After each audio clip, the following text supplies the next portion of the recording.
Yo, what's up guys? Tuna here. In the 3.25 league, I have been testing a lot of different strategies.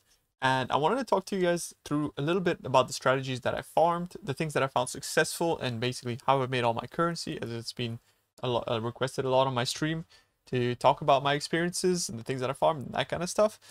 Now, I made a decent amount of currency so far. Of course, there are people that have made a lot more, but I have just been focused on T16 farming as well as just monster killing in general. So no crafting, no flipping, no doing sanctum and that kind of stuff.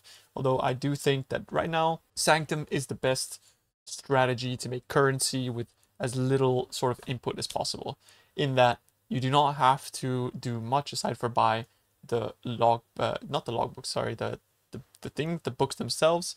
And yeah, you just run them and you don't have to have like a crazy character, make a hex blast miner or something like that, and you just make a ton of currency per hour. Even if you're not super efficient, it's about 7 divines an hour just doing that, and you can make potentially a lot more because you can luck out on some pretty crazy drops. So if you like sanctum, then you can pretty much already close the video here and just go and farm sanctum. You don't need to have the relics themselves to begin with. You can just work up to them, rent them out, in the sense that like you're basically purchasing them, but then you can sell them again once you're done with sanctum, and that's really good currency. However, if you're wanting to do some sort of mapping strategies, I'll talk to you guys through the mapping strategies that I've tried and how I got my mage blood and all this gear, and what I found to be very successful. Yeah, the first strategy that I started this league, of course, was to just rush for my watchstones. Because once you get your watchstones, making like map sustain and that kind of stuff is just so much easier. And once you have that, you just then rush your altars and that sort of stuff. So I started out my atlas just like anybody would, going for unwavering vision, grabbing all of the Kirac stuff, all the map sustain, rush to T16s. When I got to T16s, I instantly was able to swap to a second tree preset, and that is when I swapped to this tree here that you see. So this tree here is going to be focused on dropping Guardian maps, which at the moment is not really worth it anymore, so I would drop those nodes absolutely. But if you are starting at this point in the league, getting the first bit of chaos and having that chaos be tangible, like something that you can instantly trade for, red altars are still good for that. So doing red altars early is very nice. So I basically just went for like adjacent map sustain as well as much map sustain as possible, since sustaining maps is really important to establishing your foothold into T16s and that kind of stuff. And then I spec'd into easy things like altars, as well as a little bit of contracts and that kind of stuff. Now, the price of the contracts have fallen off a cliff as well. However, then what you would do is you would just put all of these contract points and these guardian map points into scarabs, because scarabs are actually still pretty damn expensive. So you grab all of the scarab nodes instead. But this is what my tree looked like on day one, as soon as I got my full atlas completion. And yeah. So with this strat, I got a fair amount of currency to begin with, and it was pretty good to at the very start of the game. So as soon as I've finished doing that, then I moved to this atlas. And this atlas was honestly absolutely terrible. I was doing ritual for 3 days, or 2 days actually. I was doing ritual, and ritual is one of those things that in the long run is probably very profitable, but you are very dependent on getting those very high ticket drops, and those very high ticket drops, they do not come very easily.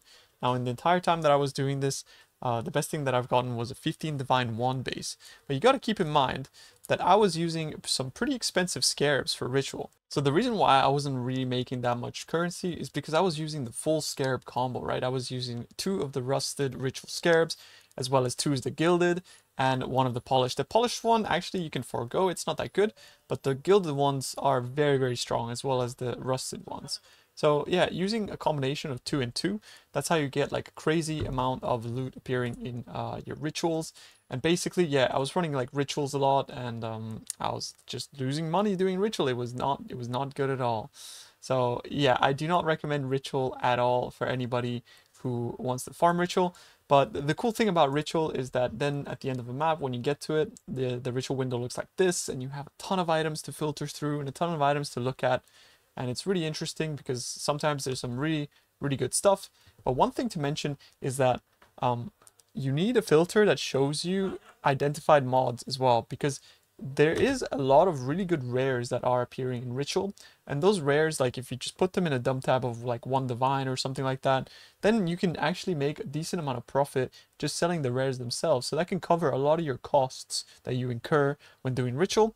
And then from there, you will just be able to, you know, make profit off of the high ticket drops.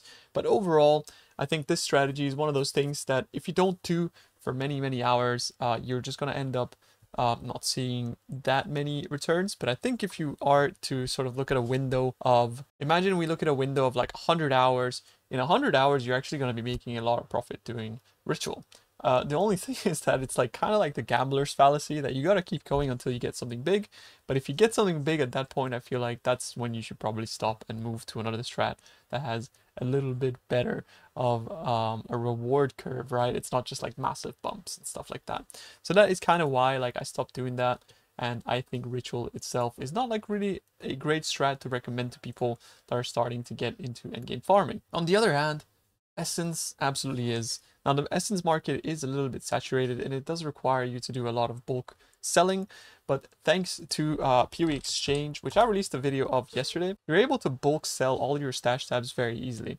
So I could go here to my bulk listings, I could go to my Essence tab, relist that right here, and that loads up my Essence tab, and I could just post listing at whatever price you want to sell it at. 90% is what I was doing, and then you just list all of your essences at once.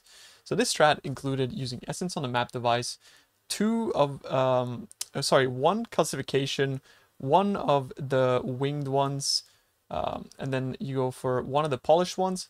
So it's like a winged one, a winged one, a polished one, and then 2 of these adversaries. Those are the rusted winged scarabs that I can show you guys in game here. That I don't remember the names of the one. Yeah, scarab of adversaries. So yeah, that is essentially what I'll be going for. Like a calcification, another essence one. And what happens then is that you go into your maps and you will find a ton of these deafening essences. And these deafening essences, they sell for a lot. You do not want to be using remnants of corruptions on these essences, because what happens then is that it picks one of those essences and then it multiplies it by the amount that you have. So you'll just be clicking them, and you want to be doing this on T8 maps, ideally city squares. That is because city square has multiple bosses. Now, multiple bosses doesn't mean more essences from the boss itself, but what it does mean is that it splits all of the essences that would have gone on the boss because of the Atlas node into 3 bosses, making it a lot less difficult, right? Because you're not just getting all of those essence multipliers onto one enemy. Now, I was pulling a lot of essences out of this strategy per map, and I was making a ton of currency, and honestly, this is where the bulk of all of my earnings came from when I was making my mage blood. But at the time, especially, it was a little bit annoying to trade for all of the scarabs. So another thing that I did try is I also went for doing Atlas Memories, and Atlas Memories are actually really amazing. Now, the thing that is good about Atlas Memories is that you don't really have to think about trading and all that kind of stuff. You just buy the memory itself, which is like 150 chaos or something like that. And then you just go in and you use Remnant of Corruption on every single essence, and you make anywhere between 100 chaos to 2 divines per memory, depending on sort of your essence RNG, whether you got a lot of horrors or, you know, those T0 essences. But make sure that by the end of it, you are selling those T0 essences individually, and then you sell both your tab through the PoE Exchange tool again. So that's kind of what I would recommend. You can see that there's just like a lot of essences per essence, but overall the trick is just to, like, yeah, not think about it too much and just Remnant of Corruption all of them, and you will make honestly a decent amount of currency doing it that way. Now, at this point, my character got a lot stronger, so I moved on to a strategy that was a little bit more difficult. And this strategy is farming 8 mod maps in T16 10 mod maps. So what I mean by 10 mod maps is that you're adding these polished scarabs of cartography, and what they do is each of them add 1 extra modifier to your map. So it's important that you have a build that can run all mods here. And then you had a rusted cartography as well as a polished winged cardo and a gilded one. So what happens here is that you're adding more maps per per modifier on your map. So that's 10% increased maps per modifier, and you're getting 10 modifier maps. So you're running 8 mods only. And then you have this one that adds a bunch of monsters that drop more maps, and then this one which makes all maps drop corrupted 8 mods. So what ends up happening is that you end up with a stash tab like this, and I've been using a ton of them. and you have these like crazy maps that you can filter out with rejects. And you can also sell for about 8 9 chaos each, or 12 chaos if somebody wants to use rejects or something like that. And in addition to all of these maps, since you are running this in T16, you will also be dropping a ton of T17s. And these T17s, they sell for a ton of money. These ones are like about 70 chaos each, so you can sell 2 of them for divine very easily, or even more if you have more bulk. So yeah, that was a very good strategy as well, and that contributed to a lot of the currency that I made. Although it was quite hard, because you can see here how many modifiers I have on my map. It ends up being like a 230 quan, 140 rarity, 78 pack size map with a lot of nasty modifiers that really they do hurt your character, right? So you kind of do have to be careful, and you know, have to be mindful if your build can actually run this. But yeah, I will link all of these atlases and these strategies in the video. As you can see, I just died. Like, this boss is just they just get juiced as hell. But yeah, the strategy was very good for making my currency. And yeah, I will link all of these in the description. I will have a sheet for you guys to look at. As of right now, it's just Imgur links that you can click, and it shows the scarabs and stuff like that. But I will be making independent trees, and of course I will be adding more strategies as I keep testing them. So you can always keep this one, and you know, anytime, or you come by the stream, check out what I'm doing, and you can just have like the atlas that is linked. So it's just gonna be like the last line is usually what I'll be doing. And I guess a little sneak preview of what I'm doing right now is I'm doing an exile farming strategy, which is something like Milky BK was trying as well, which was just adding flat rewards to exiles and stuff like that, but with a little bit of a twist. So the twist is that I am putting them in ritual, and what happens with the ritual mechanic is that when you are spawning exiles and you kill them within that ritual, you can respawn them over and over and over again every time you go to the next ritual, and they do drop their rewards. So I will run a quick map to sort of showcase what that looks like, so you guys have an idea of what this is. But in general, so far I have to say, like, this is not like the best strategy in regards to like getting a lot of currency fast, or having like a good impression of how much currency you're making, because it's a lot of different stuff. It's like bubblegum, so my net value is going up a lot, but I am not actually seeing like profits in terms of like, oh, it's really obvious, you know. However, you can see that I'm getting like some divines here and there, so that's pretty good. You get like 1 divine every like 5 maps or so doing this. But the nice thing as well is that this is kind of like doing ritual, except not shit, you know, because you are still kind of like doing ritual, so you do get like a little bit of that, but you're not investing your scarabs and you're not getting good rewards from it. However, the exiles themselves, they drop ritual-like loot. They drop a lot of fractured items. They drop a lot of synthesized items, as you can see here already.